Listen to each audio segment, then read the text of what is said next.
దావీదు దేవుని చేత నడిపించబడుతున్నాడు.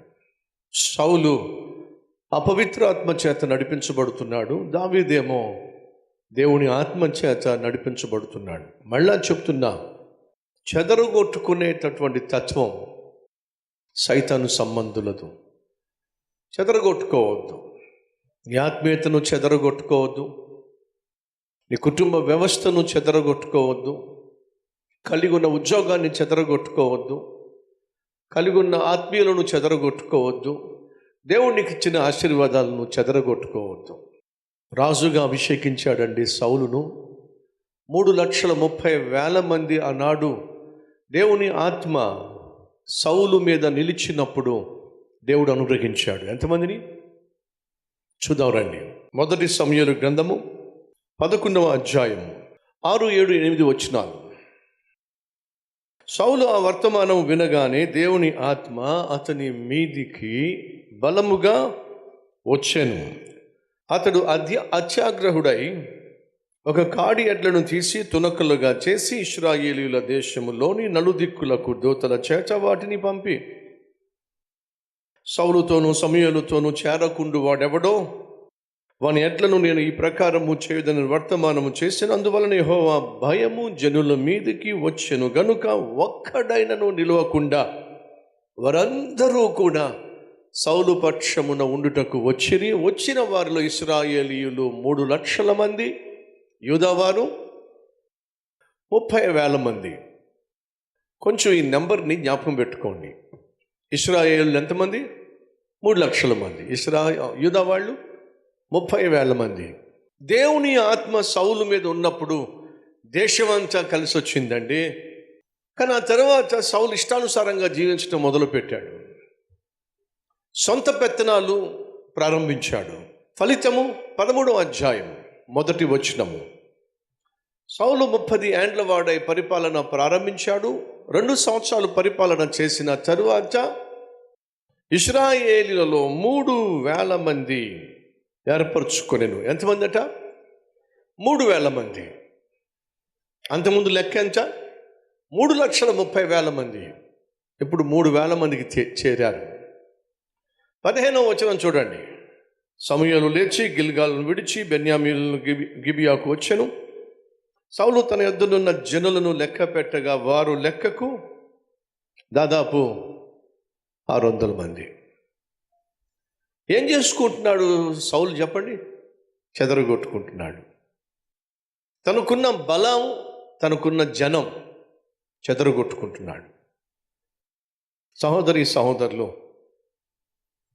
ఈ లోకంలో డబ్బులు సంపాదించడం కంటే నిన్ను ప్రేమించే వారిని సంపాదించుకోవడం గొప్ప. ఆప్యాయంగా పలకరించే వారిని సంపాదించుకోవడం గొప్ప. దావీదు వారినే సంపాదించుకుంటున్నాడు. తాను పరిపాలన చేయడానికి వచ్చినప్పుడు యూదావారు పరుగున వచ్చారండి. దావీదు హెబ్రోనులో అడుగు పెట్టాడో లేదో పరుగున వచ్చేసారండి దావీదు దగ్గరికి. దావీదా నువ్వు లేకుండా వెళ్ళిపోవడం వల్ల, నువ్వు కనిపించకుండా వెళ్ళిపోవడం వల్ల ఎంత కష్టం వచ్చి పడిందో దేశానికి. ఫిలిష్తీయులు వచ్చి దేశాన్ని స్వాధీనపరుచుకునే ప్రయత్నం చేశారు. దావీదా వచ్చేసారండి. సహోదరుడు నువ్వు ఉద్యోగం చేస్తున్న చోట ఉద్యోగంలోకి వెళ్ళావనుకో, మీ ఆఫీస్కి వెళ్ళావనుకో, మీ ఆఫీసులో పనిచేసేవాళ్ళు కనీసం ఎవరన్నా వచ్చి నీకు షేక్ హ్యాండ్ ఇచ్చి ఏం చేయాలి చెప్పండి? గుడ్ మార్నింగ్ అని చెప్పగలగాలి. బాగున్నారా అని అడగాలి. నువ్వు ఆఫీస్లో అడుగు పెట్టావో లేదో, ఈ దరిద్రుడు మళ్ళీ వచ్చాడేంటి? ఎవరు ఈ దరిద్రుడు?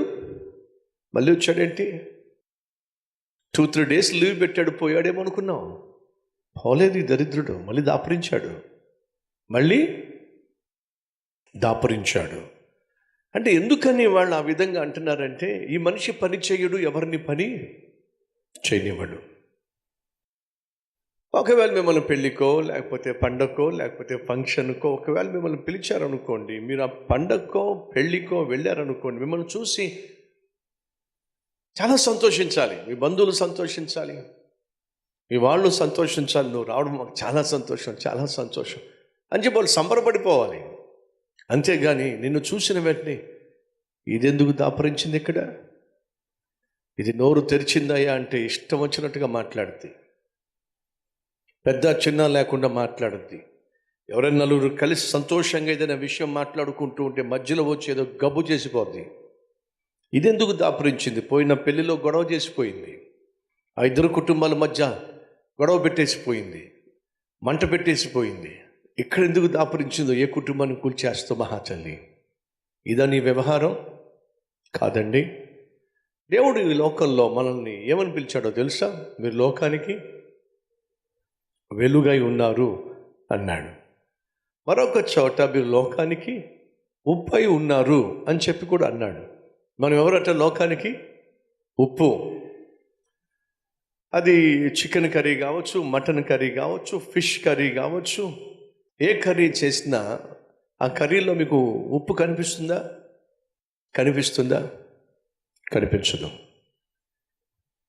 నోట్లో పెట్టుకున్న తర్వాత తెలుస్తుంది అసలు ఉప్పు ఉందో లేదో.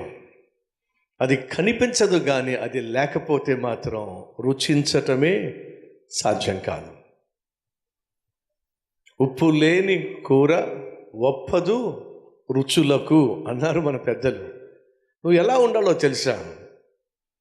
ఏదైనా ఒక ఫంక్షన్కి వెళ్తే హడావిడి చేసేసి నానా రాద్ధాంతం చేసేవాడికి ఉండాలని కాదు. నువ్వు రాకపోతే 10 మంది నీ గురించి ఎంక్వైరీ చేయాలి, అడగాలి. అదేమిటి, ఆయన రాలేదా, ఆమె రాలేదా, ఎందుకు రాలా, వస్తే ఎంత కలగా ఉంటుందో, వస్తే ఎంత సంతోషంగా ఉంటుందో, వస్తే ఎంత బాగుంటుందో. అది నీ జీవిత శైలి కావాలి.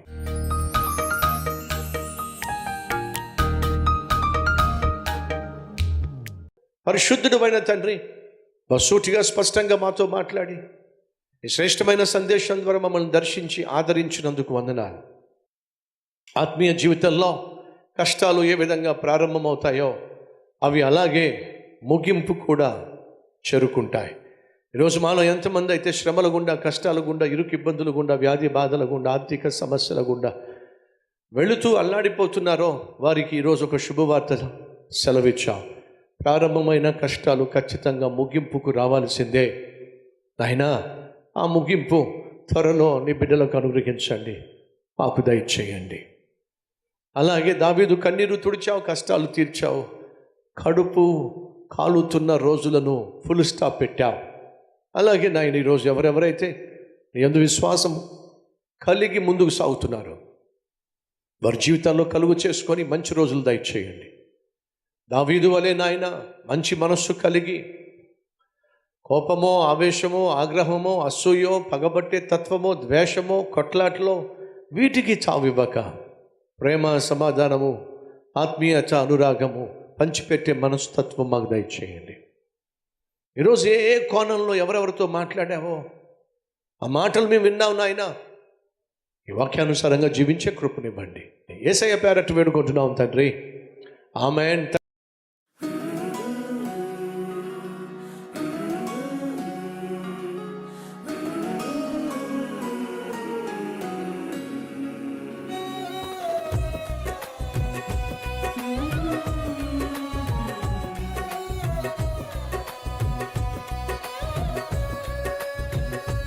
కాబట్టి ప్రభు యందు విశ్వాసం ఉంచండి. ఏ సమస్య వచ్చినా ప్రభుతో పంచుకోండి. అలాగే ప్రభు ప్రేమను క్రియల్లో చూపించండి. ఆయన గూర్చి తెలియని వారికి తెలియచేసే ప్రయత్నం చేయండి. దేవుడు మీకు తోడే ఉండును గాక. మళ్ళా రేపు ఇదే సమయంలో మళ్ళీ కలుసుకుందాం. అంతవరకు ఈ సందేశాన్ని షేర్ చేయండి, లైక్ చేయండి, కామెంట్ చేయండి. సెలవు.